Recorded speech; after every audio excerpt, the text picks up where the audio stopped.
1958, crude oil has proven to be the lifeblood of the nation, so much so that any disruption in the chain, from production to consumption, both locally and internationally, affects all aspects of national life negatively.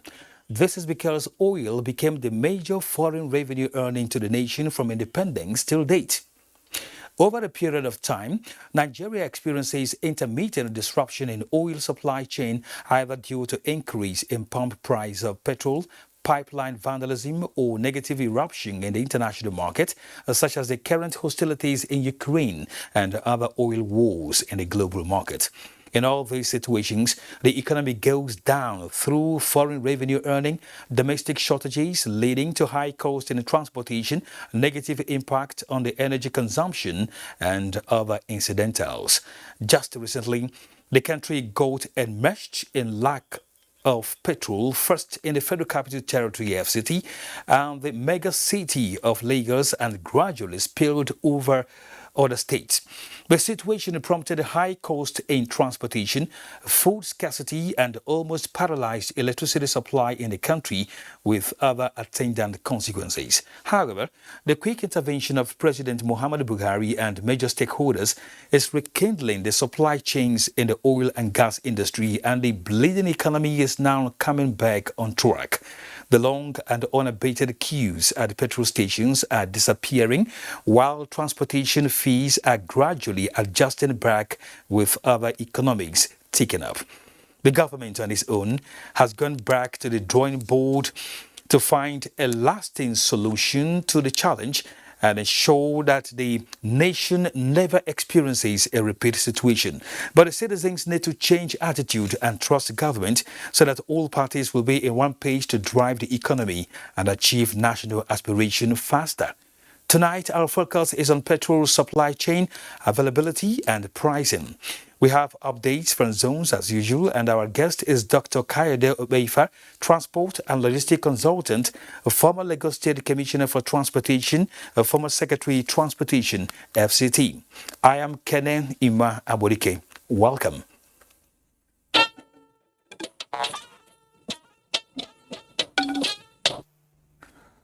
Today is first day of Ramadan, expected to last 29 or 30 days, following the sighting of the crescent moon yesterday in parts of the country. Garba Muhammad Natala, in this special report, takes a look at the significance of this holy month and how it is observed. The month of Ramadan, like other pillars of Islam, is made obligatory for Muslims, utilizing the period for sober reflection.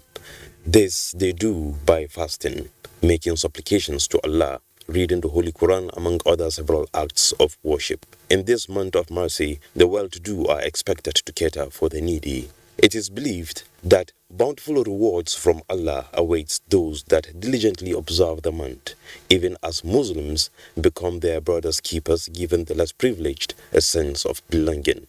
For example, the likes of Malam Alime Kano, who is 62 years, is old, sick, and has no work, but depends on well-spirited individuals to support him, now do have a respite as Ramadan approaches. This is because throughout this month, one needs not to ask for food.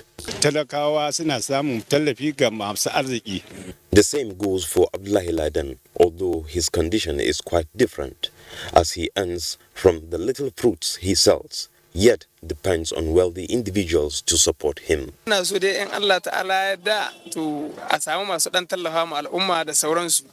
Subject to lessons in the month, the chief imam of Abuja National Mosque adds his voice to what Muslims are expected to do at the Friday congregational prayer. We are to extend the hand of giving to others so that Allah in His infinite mercy will reward us abundantly. Muslim faithful have this to say on the significance of the month. We have no option but to repent back to Allah subhanahu wa ta'ala, do what He wants us to do. We need to look back, to go back in time to when Nigeria was one Nigeria, and put aside all our differences. Let's try and be kind to our brothers and sisters during this month of Ramadan. For the likes of Malam Alime Kano, Ramadan does not only bring sukkah and put food on their tables, but also comes with spiritual upliftment. In Abuja, Garab Muhammad Natala, NTA News.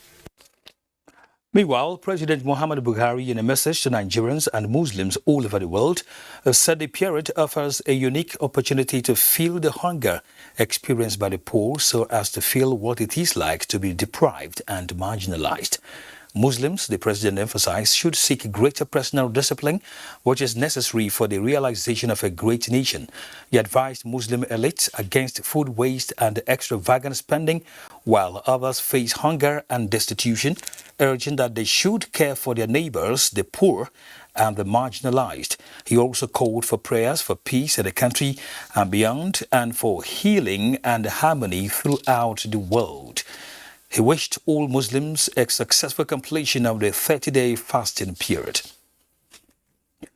President of the Senate, Ahmad Lawan, has felicitated with the Muslim Ummah as they commence Ramadan fast, noting that Ramadan is the month Muslims the world over observe one of the 5 pillars of Islam, share with the less privileged, and show love to all. It is a period of spiritual reflection, abstinence, sacrifice, and supplication to Almighty Allah. He urged Muslims to use the period to pray for peace in Nigeria. In the same vein, the Speaker, House of Representatives, Femi Gbajabiamila, in his Ramadan message to Nigerians, noted that the holy month of Ramadan comes with a lot of blessings and urged Muslims to use the period to pray for peace and unity in the country, as he enjoined the citizens to unite against insecurity and other challenges in the country. Now, Nigeria Police has intensified deployment of its personnel to improve security surveillance along Abuja-Kaduna Highway. Inspector General of Police Usman Al-Khalibaba was in Kaduna to assess level of compliance with deployment order. Haruna Mohammed reports. The ever-busy Kaduna-Abuja highway sometimes came under attack by armed bandits who usually kidnap people along that corridor. Motorists plying the road expressed fear over the situation. This is what prompted the Nigerian police to adopt a more proactive measure through deployment of more personnel to secure the road. This is not the first time the Inspector General of Police is visiting the Abuja-Kaduna highway since the recent attack of the train by bandits. Inspector General of Police Usman Al-Khalibaba, on a fact-finding visit to Abuja-Kaduna highway to assess the situation, said providing 24-hour surveillance on the highway remained top priority. I also want to reassure members of the public that the propaganda or this issue of Kaduna cannot be accessed either by road, by air, or by train. It's not true. The road is safe for motorists to follow, and we'll try our best to keep the road safe. With the increase in surveillance along the Abuja-Kaduna corridor, it will be difficult for armed bandits to strike again, as police personnel deployed to the area are well equipped to tackle them. Haruna Mohammed, NTA News. Due to yesterday's rain that came with very fierce winds and storms that affected one feeder and consequently resulted in a temporary disruption of power supply at the D wing of the Murtala Mohammed International Airport, Lagos, Friday night, the Federal Airports Authority of Nigeria, FAN, has apologized to passengers and other airport users. A statement by Acting General Manager, Corporate Affairs, Faithful Hope Ibaze, says normalcy has since been restored at the affected area after FAN engineers quickly discovered the fault and liaised with the Ejibo Duty Area Control Office of the Power Holding Company of Nigeria and together resolved the problem. The second Niger Bridge is edging closer to delivery with the completion of civil engineering work on the bridge deck.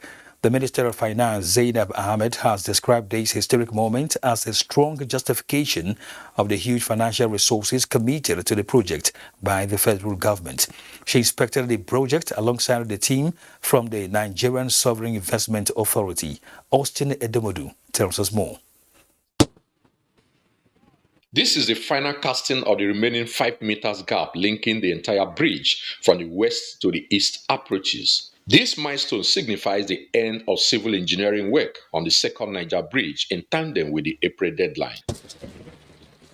The Minister of Finance, who witnessed this final lap of the casting work, says it is an indication that the financial resources invested on the project will soon be felt by Nigerians who are anxious of using the bridge soonest. Technically, the two ends of the bridges are linked together today. That is the significance. For me, I can report to Mr. President and say I have seen where all the 157 billion naira has gone to. This is a project that is very dear to His Excellency the President. It is designed to uplift the lives and livelihoods of the people of the southeastern part and the southwestern part of our country. Regarding compensation, compensation is an ongoing affair. We've paid significant sums earlier. I don't have the numbers in front of me today, and there's still some more compensation yet to be paid to some areas as we continue work. The coming of the second Niger Bridge will no doubt have multiplier effects on commerce and industry in the region, as acknowledged by the Anambra State Deputy Governor, Dr. Onyekachi Ibeziem. We all use this bridge, okay? And this is where we say government should pay attention, okay, on the deliveries of democracy. So far, 93% of the entire project has been achieved, an indication that the October delivery date for the second Niger Bridge is indeed realizable. I'm Austin Edemodu, NTA News. The structural rejuvenation of the National Theatre in Lagos is progressing steadily, and the Minister of Information and Culture, Lai Mohammed, is optimistic the project will be delivered on schedule to host a global conference of the United Nations slated for November. Michael Olaleye reports. The iconic National Theatre has been undergoing reconstruction since it was handed over to the Central Bank of Nigeria, CBN, in 2020. The transformations expected to take place at this historical building are carefully mapped out in pictorial representation. To fast-track the pace of work attaining the status represented in pictures, the Minister of Information, Lai Mohammed, inspected the various components of the building with a view of ensuring that the contractor handling the project adhered to specifications.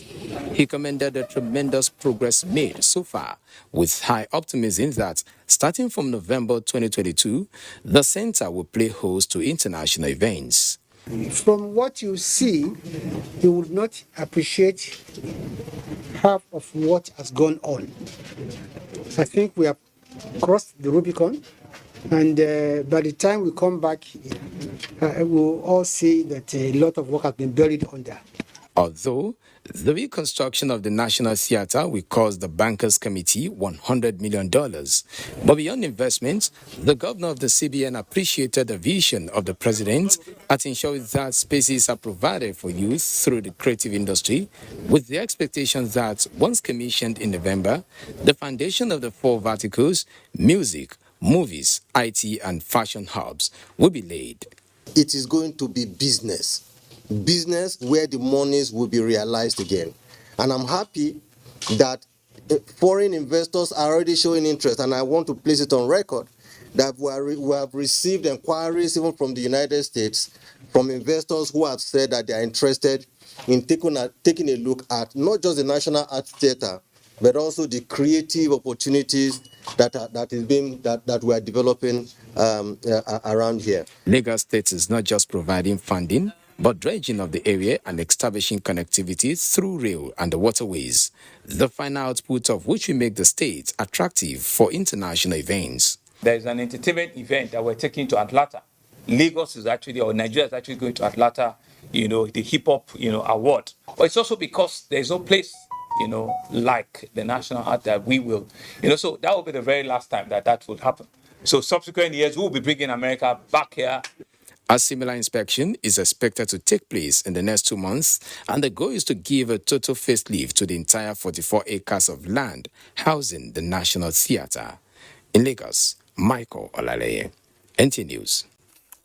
Permanent Secretary, State House, Tijani Umar, has led a team of management staff for an on-the-spot assessment of the current state of facilities in State House, Dorden Barracks, the former seat of government in Ikoyi, Lagos State. The facility was the seat of government business until it was moved to Abuja in 1992. State House has since then maintained a liaison office in Lagos which provides protocol and logistic support for top government functionaries visiting or passing through Lagos. Speaking at the town hall meeting with staff in Lagos, the Permanent Secretary said the presidential facilities in Lagos will receive the necessary attention needed to make them active, functional and effective in delivering services, including the library and archives, to allow interested Nigerians have access to important national documents on Nigeria's history. Preparing an economically level playing ground for the youth today is an investment to guarantee their future. Emmanuel Akila reports that Governor Muhammadu Inuwa Yahaya of Gombe State, who believes in this, is the first rider of the 1,000 tricycles the state government procures to empower the youths. The governor inaugurates 1,000 tricycles to be given as soft loans to encourage the youths who cannot afford it by themselves, as the Keke Napep gains preference as a means of township transportation. We are doing so with a view to making an all-inclusive program and policy that will make sure that we take off our youth and provide means of livelihood and in fact enhance the trade and vocation and skills of all our people so that their means of life and livelihood will improve and the economy will be rejuvenated, especially post-COVID. The state government calls the initiative youth empowerment, but the youth themselves says it's economic emancipation and are willing to apply themselves into its objective for the economic prosperity of not only Gombe State, but the nation. This is for self-reliance. As it is said, it's better to teach a child how to catch a fish than giving the child a fish. During a courtesy visit to the governor, the executive chairman of the Federal Character Commission, Muhibat Ankaka, appreciated the job creation and empowerment of the youths by the state government as a way of balancing the shortfall in employment in the country. In Gombe, Emmanuel Akila, NTA News. The Chief of Staff to the President, Ibrahim Gambari, says President Muhammadu Buhari is committed to improving the livelihood of women in Nigeria.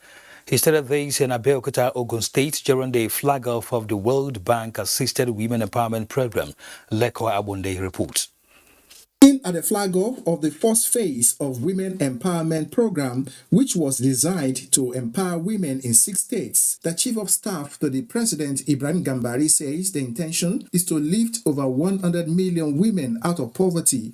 He explained that the effort is to also change the discriminating social norms that are precluding women from achieving their full potentials. Mr. President is devoted to Nigeria for Women's project because by being for women, we are being for Nigeria. Women for Nigeria working together is the only way in which we can lift our country to achieve the potential to which its resources and the Almighty God has destined us. Some of the physical manifestation of the project include financial education, savings and credit education, business skills, gender and life skills, among others. Ogun State Governor Dapo Abiodun, while announcing the disbursement of individual livelihood grants to 2,094 women across the state, says the scheme, in collaboration with Nigerian for Women project, is targeted at alleviating poverty and increasing prosperity of women. The objective of the Nigeria for Women projects is in tandem with our own Okowo Dapo. It is simply apt that we use this occasion to disburse the individual grants to our women beneficiaries. The beneficiaries commended the initiative and promised to make judicious use of the grants. In Abeokuta, Lekon Agbonde, NTA News. Today, those living with autism are recognized globally.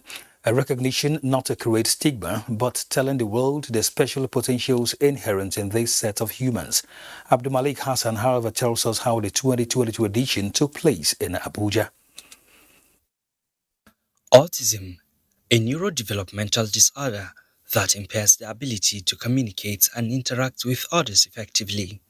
But most autistic children are believed to have special talents, ranging from art, creativity, academic intellect, musical bands.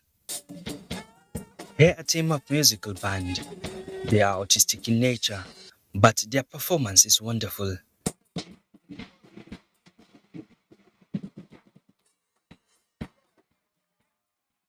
To recognize their potential led to this campaign to say autism is not a death sentence.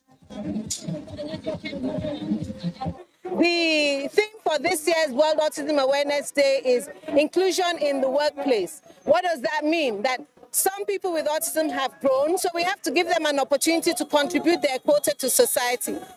And I met this young man who is a brilliant piano player. And that was my first experience with autism. And over the years, I've realized that there are so many children with autism that society has ignored. But these children are value-adding human beings. To the glory of God, I have coped with my autistic daughter for 21 years. And everything is fine. She's in school and coping well.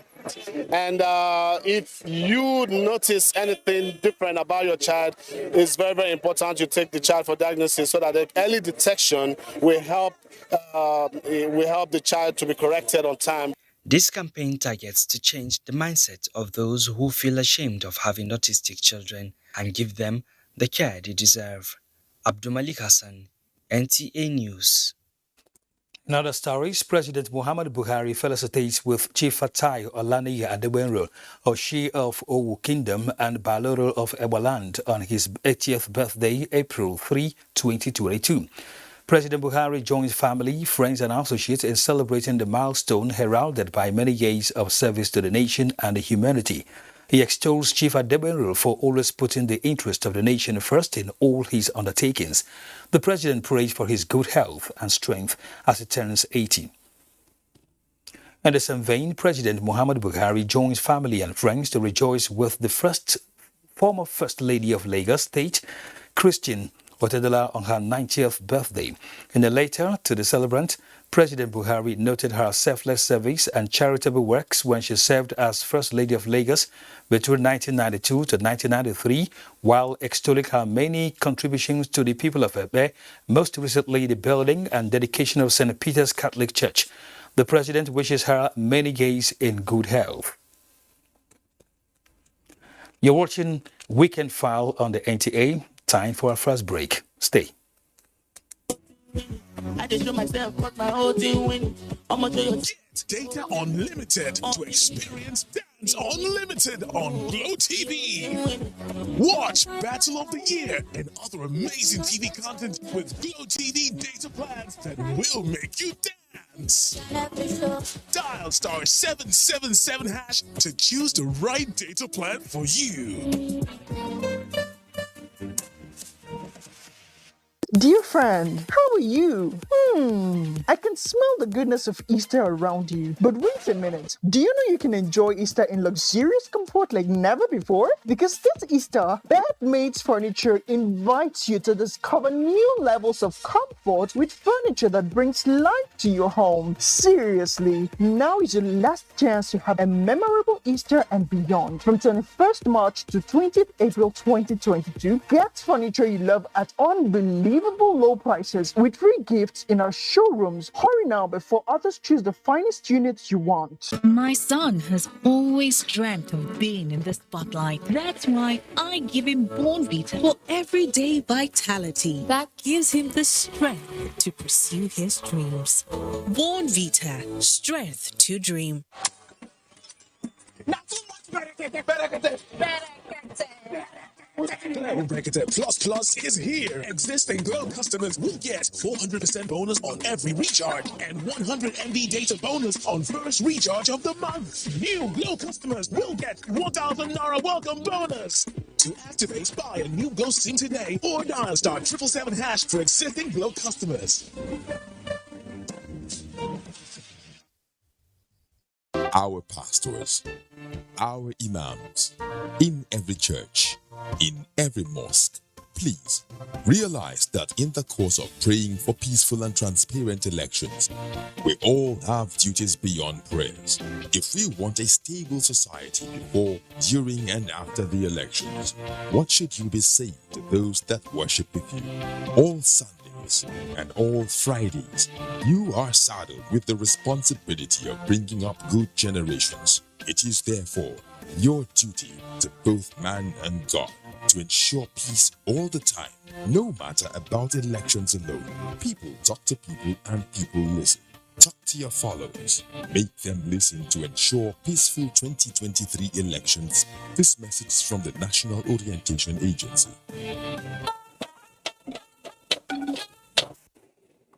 Welcome back to Weekend File. Business continuity in the oil and gas sector is critical to sustaining uninterrupted product supply. It is more so when petroleum product users access these products seamlessly. Key players are continuously collaborating to restore normalcy across the country. Lydia Sampson now reports on the challenges and efforts at tackling them. Some of the most important mandates of oil and gas industry players are to ensure seamless product supply, distribution, and availability. These in turn translate to motorists driving in and out of petrol stations to top up their fuel without stress. Unfortunately, unexpected challenges sometimes occur, leading to disruptions in the supply chain. And industry players are quick to rally collaboration to mitigate these challenges. The trucks cannot really cope with these high diesel prices. So although the product was available in the depot, the trucks were not able to take some of this product because of the high cost of transporting PMS. The visit to petrol depots in Lagos by the Nigerian National Petroleum Company Limited is one of many efforts geared towards tackling the issue from the root. To assure Nigerians that we are working daily 24/7 to ensure that everything comes to normalcy in terms of petroleum product PMS distribution nationwide. The same tenacity was deployed to tackle the issue of off-spec product imported into the country by some companies. To receive products that are off-spec, even though there's a surveyor that actually went on board that took samples. Because this parameter was not indicated, they didn't capture that parameter. So it's a mistake. Now, going forward, obviously, we have to try and look at all parameters. However, this is all now lacking to water under the bridge as through renewed collaboration, 48 petrol stations in Abuja and its environs were set aside for 24-hour services. Just came from Lokoja and I see that here is free. I'm very happy. If it's like this in this our country, man, we'll be very, very happy, man. We are happy that the situation has come to an end. Determined to sustain these successes recorded in the supply chain, stakeholders have strengthened collaboration further. Major setbacks depleting production and supply are the issues of crude oil theft and pipeline vandalism. And the NNPC CEO says the company is working with security operatives to tackle them. Enormous work is going on between us and relevant government security agencies, our partners, particularly those on the corridors that are impacted, and also the community members. And I'm very, very optimistic that within the next 2 to 3 weeks, very, very measurable outcomes will come. In Abuja, Lydia Sampson, NTA News. If the supply of petrol in a mega city like Lagos is increased, it will to a large extent reduce the hardship experienced by residents, including long queues and traffic on some major roads. Correspondent takes a look at constraints militating against the availability of petroleum products in the state. Fuel scarcity in Nigeria, particularly in Lagos State, has remained a recurring decimal in recent times, despite concerted effort by government agencies and stakeholders in the industry to find a lasting solution to the sudden resurgence of long queues at filling stations. Lagos, a cosmopolitan city, has many tank farms in different locations in the state. To this end, it is expected that the setting of privately owned tank farms will ease the scarcity of fuel being experienced in the state. It really affect everyone. I wouldn't say only me, because the place you're supposed to get to at the, let's say like 1 hour, you're getting there like 3 hours after. And let's say you're going to VI, on a norm to take VI for 200 naira, and now they take like 400 naira. The only thing I would say is to advise people not to panic, because I got here and there's no queue, no nothing. I just drove into this place and got my gas. However this happened is a miracle. So to see it being free today is something that we need to thank God for. We can but express some level of thankfulness that the thing was short-lived. Stakeholders at different fora have agreed that for petrol availability and supply chain to be effective, other means of transporting the product apart from road should be considered. Also, the tracks leading to the port should be rehabilitated for ease of movement of petrol products to the city and the suburbs. There is need to expand this road, reconstruct the road, reinforce it in such a way that it can carry the heavy load associated with this kind of businesses. There is product now. The industry has gathered itself. The industry is compensating. There are lots of sacrifices along the supply chain to make sure that Nigerians have fuel at the pump.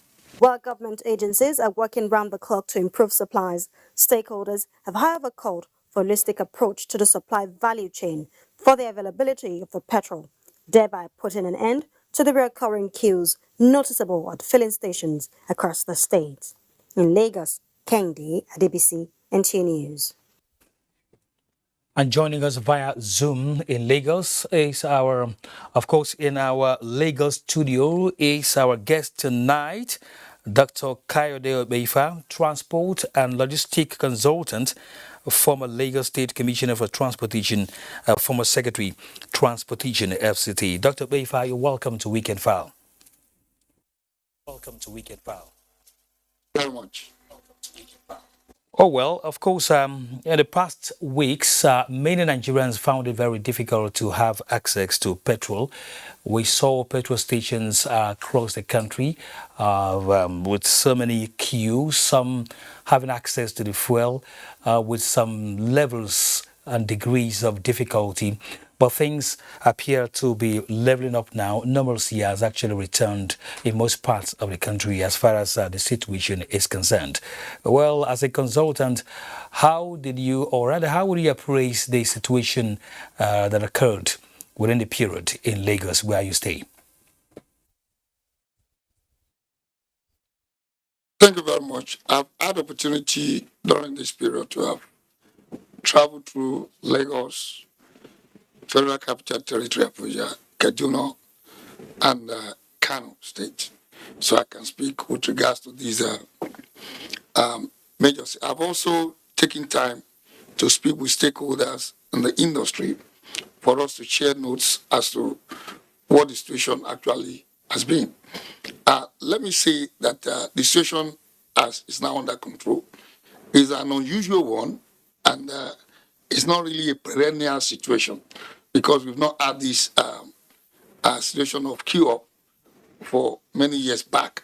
This came as a result of an outbreak in the supply chain, and that was quickly identified, isolated, quarantined, and to some extent withdrawn.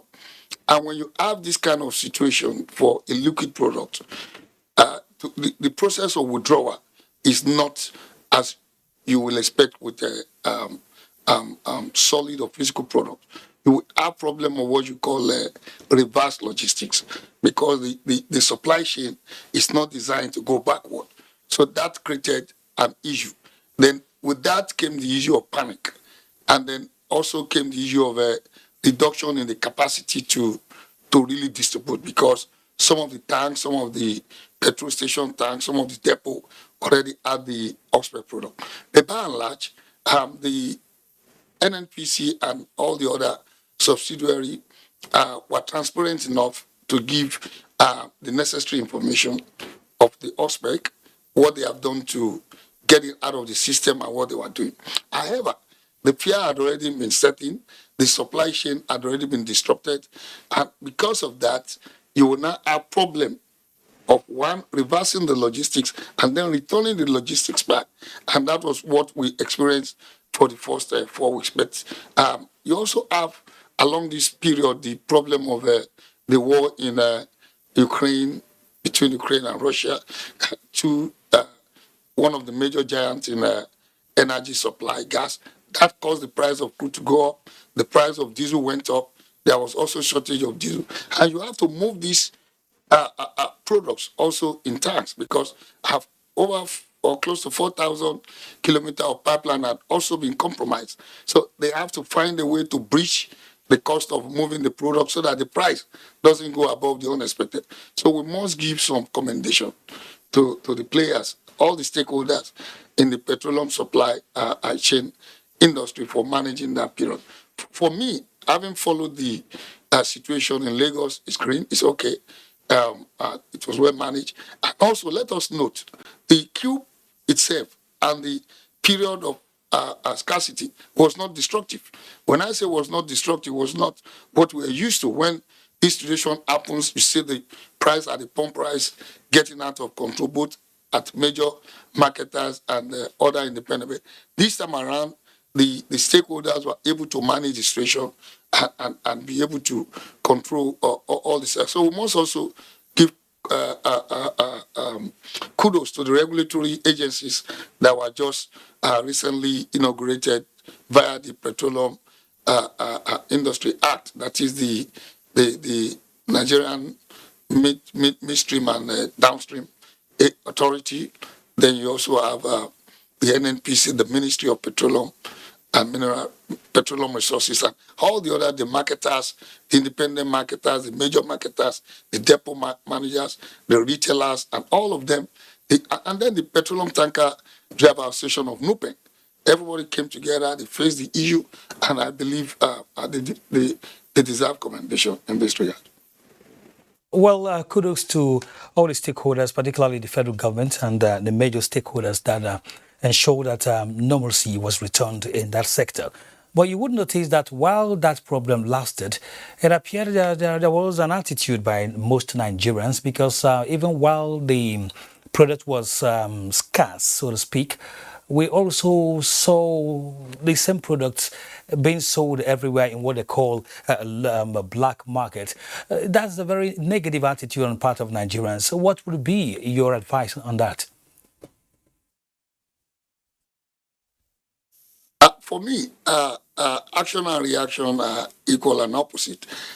What we could have done is to do more with our communication system, both from the media side and as long as the provider, the NNPC and the stakeholder says the product is available, I think that should be the message we should be spreading to people. And for those who sell in jerrycan, the stakeholders are also able to manage it. Don't forget, some people will need to buy for their generators. Yeah, in the process of trying to satisfy those who want to buy in jerrycan for their generators and the rest, there's also the conflict. So I think those are things with time we will get out of it. We've not seen this for quite some time. I believe the last time was 2016 or so. There was a slight, about few days in 2017. So I wouldn't bother myself about those attitudes. I think those attitudes will gradually get so when people get to understand, to trust and to believe. Then we need to speak to the media. The media also needs to trust efforts by stakeholders. When the NNPC keeps saying they have million metric tons, they have this number of tons, and they are verifiable tons, I believe at that point in time, all we need to now start explaining to people that due to logistics reasons, this thing might not get there, but definitely there will be fuel. And I think we will overcome it. It's just a matter of reaction. We will overcome it. All right, Dr. Obeifa, hang in there because we are going on break on Weekend File. When we return, we shall continue our discussion.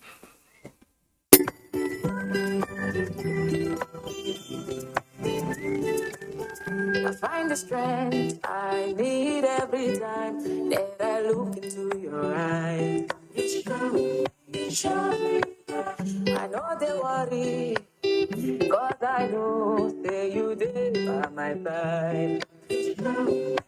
And when the night comes, you hold me in your arms and you say, I'll never let you go, my sweet baby.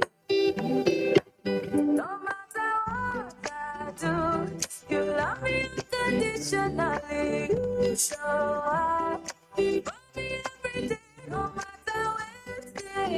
I show you, you show me love. You show me love. Every moment they were not tired just to take care of me. Even when I'm at my worst, you see there, you see the best in me. Whenever I call, you know the value always answer. Always there to hold me closer.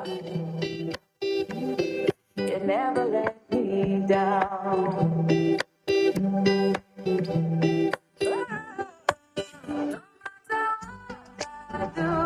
You love me unconditionally. You show up for me every day, no matter where it's been. I show you, you show me love. I find the strength I need every time that I look into your eyes. You show, and if I fall away, right in the midst of all my hour, you know that I am on my way. You always take for me.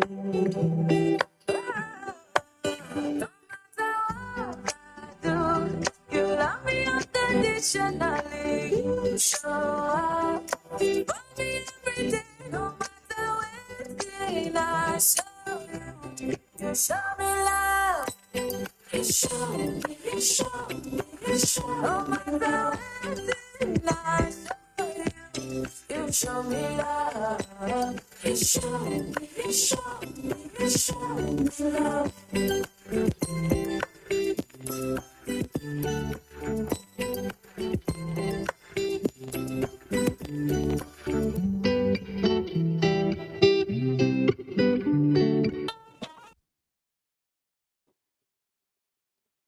Thanks for staying with us. Despite the fact that the neighboring Niger Republic is into production of petroleum products, some Nigerians still choose to smuggle the product from Nigeria to Niger Republic. In this report, Shehu Muhammad Dati takes a look at the situation and what concerned authorities are doing to checkmate it. That is what the Niger Republic with 4 local governments through which smuggling activities are carried out. Petroleum marketers in the state denied smuggling out the product, but attributed its scarcity to hardship they face in getting the commodity from the depots in Lagos and Port Harcourt. Investigations reveal that the gain of such illegal activity is selling the product at high rate. It, however, does not only serve as an economic sabotage, but causes hardship to Nigerians. Yeah, we are telling the government to do something possible because it's a lot of trouble. I have to take my children to the school yesterday. I bought a gallon at the rate of 1.5. Those that are responsible for this issue, please, they should help the masses. We are pleading, let them fix it. Controller, Customs, Sokotos and Product Command, Abdulhamid Maaji said his men are on alert in checkmating the trend, which had led to the arrest of jerrycans with the product crossing the border. We are making a lot of effort to patrol our border through the collaboration of other agencies. And so far we have made some arrests, but mostly in jerrycans. You see like 2 or 3 jerrycans. Even those ones, we don't allow it. They have been arrested. From Kebbi State, the state commander of the customs services said high rate of smuggling petrol is because the state shares borders with 2 other countries. On assumption of duty, the state controller inaugurated a bunkering squad, a move that made the state a no-go area for smugglers. We need the support of the border community dwellers because these motorbike riders that smuggle petroleum products in jerrycans, they are not following any motorable road. They follow farms. They pass through footpaths, and these footpaths pass through people's farms.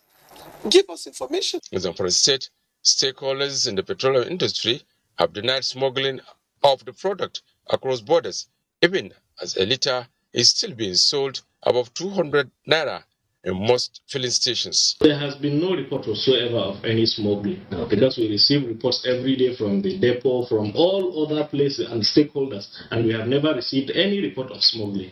Weekend File observed that many filling stations have been shut down due to absence of the commodity, while the few selling at government-approved price continue to experience long queues. In Sokoto, Show Muhammad Dati, NTA News. Let's rejoin our guest in Lagos, Dr. Kaido Beifa, transport and logistic consultant. Dr. Beifa, before the break, we were talking about the nefarious activities of petrol black marketers, even while the problem existed a while ago. But aren't you looking in the way of some form of sanctions to such petrol stations who vehemently concentrate on selling to these black marketers instead of availing the service to those who really need it, in terms of car owners who spend night and day at their petrol stations waiting for the elusive product? I think we need to situate it in two sections. Those that are buying and selling in jerrycan within the towns and cities in Nigeria, and those that are buying or that are moving in jerrycans out of the country. In the first instance, it is because there are buyers, and that's why you see people selling it. My driver was once tempted to go and buy in jerrycan because I said, no, just go and queue. He went to queue, and in about 1 hour, I saw him buy. I said, how far? He said he got it. So if we that are buying, if we that needed the product, stop patronizing those in jerrycans, that market we see. And that's why you see mostly those guys have their jerrycans with them, and sometimes for a whole day they don't find buyers. All we need to do is to keep letting people know that the products are available.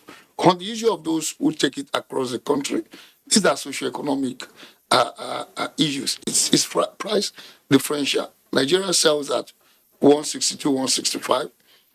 Some of these countries bordering us sells at 300, 350, 600, just few kilometers or few meters away from Nigeria's border. So what do you expect? Some people will make it a matter of business to move that product from one point to the other. That's their own form of business. It is our own responsibility as a government and all the government agencies responsible to make sure it doesn't happen.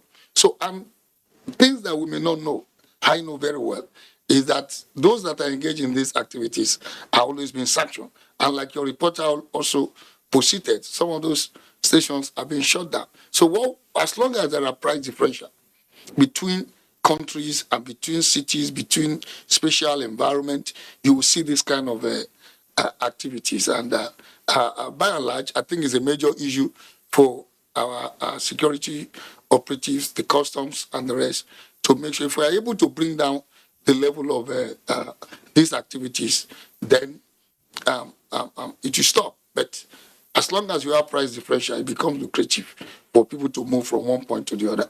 They will continue to make attempts. It is left for government to put up mechanism to make sure that the process is discouraged. That's my own view. While we continue to look at discouraging some of those ugly practices, as far as the petrol station, petrol issues are concerned, of course, you did mention earlier in the course of the discussion that this may not just come and go, finally, because of certain happenstances across the world. So when it does happen again, by fate or by accident, what should we be looking at?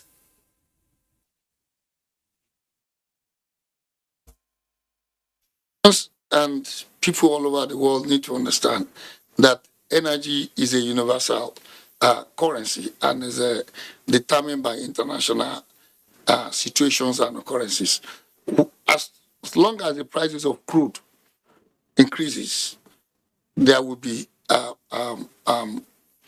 increase in the cost of diesel, and the prices of diesel will continue to go up. As long as the prices of diesel goes up, the people who move the product will continue to ask for some changes to the price. For us in Nigeria, it is a regulated product. So that is not what is causing the scarcity. Like I said, we've had these changes in prices, in crude prices for some time, which has not affected supply. We had this issue because of the oil spec, which the stakeholders and the regulators in the industry were able to manage. So as long as the regulators continue to do what they are doing, that is making sure that the product is available, making sure that the reserve is there, and then when there are disruptions in the international market, it's not just Nigeria. The whole world will have to face the consequences. These are the issues of equilibrium of supply and demand and pricing. And I think what every country will do is just to make sure that they find a way to release some of the reserves, which NNPC did in this case when we have the OSPEC, pending the time the supply will move in. Because there were also disruption in the transportation routes of this supply down to they released from the reserves and that bridges. America is doing the same thing also for crude. They are releasing from the reserves. And I believe NNPC had consistently made it clear to us that they have reserves that can last 10 to 30 days. And I don't expect any disruption of this nature. We've not had it for over, I believe, since 2016, 17. So we shouldn't expect to have this again. Nigeria should just leave and the rest assured that the stakeholders in the industries are working in unison to make sure that whenever there's a disruption, that will be an appropriate response to manage it, and rather than going to.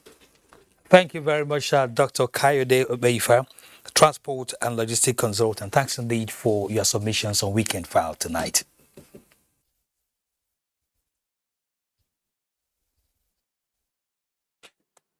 Now, a group of APC party faithful in Rivers State, made up of different ethnic groups, are calling on the chieftain of the All Progressives Congress in Rivers State, Prince Tonye Pricewell, to declare for the governorship race in the state come 2023. Jenny Bassi tells us more. The 2023 general elections draw closer. There are clamors among APC party faithful in Rivers State for the party to field capable candidates that will lead the party to victory come 2023. It is on this note that a cross-section of APC faithful from different ethnic groups residing in Rivers State contend that to improve the economy and for political stability of the state are calling on a chieftain of the party, Tonye Pricewell, to run for the governor of the state as they believe he is the best choice to deliver the state. Should come out. You should come out and contest for governor in Rivers State. That we, the APC in Anton, we need a change of government. Yeah. And we believe that the person that can change this government for us is the person of Prince Tonye Pricewell. Yeah. They describe Tonye Pricewell as an asset to the state, a good listener, humble with integrity, calling on him to contest the Guba election come 2023. We need a capable hand who can turn all these things around. We want you to come to rescue Rivers people, young people like us. You are a philanthropist. You are doing well. You are saying your hand up. According to the group, the background, political history, and lifestyle of Tonye Pricewell make him stand out as the candidate to fly the flag of APC in Rivers State. As the son of the Amayarabo of Kalabari Kingdom, His Royal Majesty King Professor T.J.T. Pricewell, the group says he has over the years proved himself worthy, stating that his depth of experience in politics and political engineering speak for him.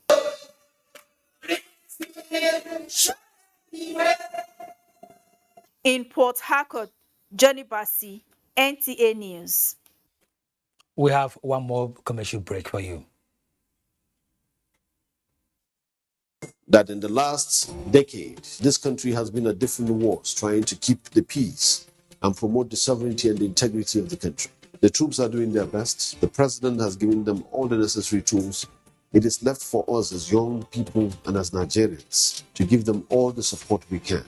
We say kudos to all our gallant military men. Please, whenever you see a police officer in or out of uniform, if you know them, clap for them whenever they need. Give them seats in buses and trains and airplanes. Have the airline managers reduce air tickets or train tickets. Show them that we appreciate what they do and show their families that there is something right and honorable and truly remarkable about wearing a uniform and going into the bushes and the forest to fight enemies of this country that are hell-bent in bringing your life to an end. It's a very tough time, but we have to all put our hands together. Please support our troops and support our police officers.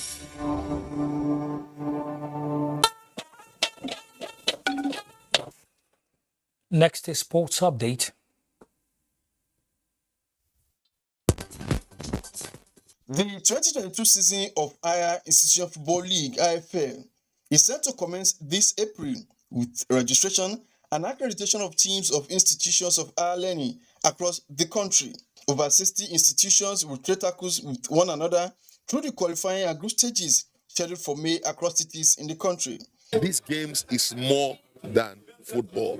We are going to provide engaging platforms, bigger than just the games, that engages students, even if they are home on the football on IFL platform. The nation at large is, passionate about. Most importantly, the fact that it brings joy to the youth, and they can then balance up curricular and extracurricular. The Super 4 is scheduled for September 2022. In another news, the maiden edition of the Dodo Mayana Soccer-thon Under-13 Football Championship kicked off at Laura International School. The grassroots football tournament, which seeks to develop talents from the school system, featured 4 schools. In the final, Caro Favor College beat host Laura International School via Longo, their match champions. To make me more interested in football and more serious, to be like other Nigerian great footballers in future. It's not about losing, it's about we play more than them too. We play more than them, but we still lost. In the Nigerian Professional Football League, Match Day 20 actions will take the center stage across various stadia of the federation this weekend. Kwara United will host Remo Stars. Niger Tornadoes will trade tackles with Dakada FC, while Rivers United will play away to Aqua United, among other matches. In the English Premier League, Chelsea were humiliated at home 1-4 Saturday afternoon by Brentford. Burnley bowed at home 0-2 to the fireworks of Manchester City. Liverpool was 2-0 better than Watford as Norwich City snatched an away point at the expense of Brighton and Hove Albion in a match that ended in a goalless draw, among other results. With sports update, Olumide Guntola, NT News. Remember, you can always join the ATA in the fight against rape and rapists. That's Weekend File. Thanks indeed for watching. I am Kenan Ima Abulike. Enjoy the rest of the weekend.